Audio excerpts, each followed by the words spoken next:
बालाजी आमांच्या वतीने सीएसआर अंतर्गत मोहोळ तालुक्यातील गोटेवाडी येथील बाबूराव पाटील विद्यालयात बांधण्यात आलेल्या 2 खोलींच्या इमारतीचं लोकार्पण करण्यात आलं।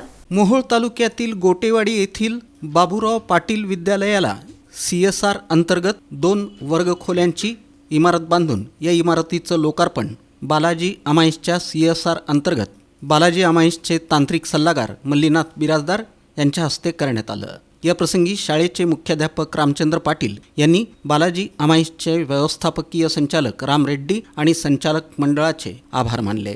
बालाजी आमांचे तांत्रिक सल्लागार मल्लीनाथ बिराजदार यांनी बालाजी आमांच्या सीएसआर विभागाच्या वतीनं जिल्ह्यात विविध उपक्रम राबवले जातात अशी माहिती दिली। या लोकार्पण सोहळ्यास गोटेवाडीचे तानाजी हंडे, शाळेतील शिक्षक नाईक नवरे, सोलनकर, आदलिंगे, वाघमारे, सोनटक्के, बालाजी आमांचे दत्तप्रसाद सांजेकर, बसवराज अंटत, नचिकेत शहा, गोटेवाडी ग्रामपंचायतीचे सदस्य, ग्रामस्थ, विद्यार्थी, पालक उपस्थित होते।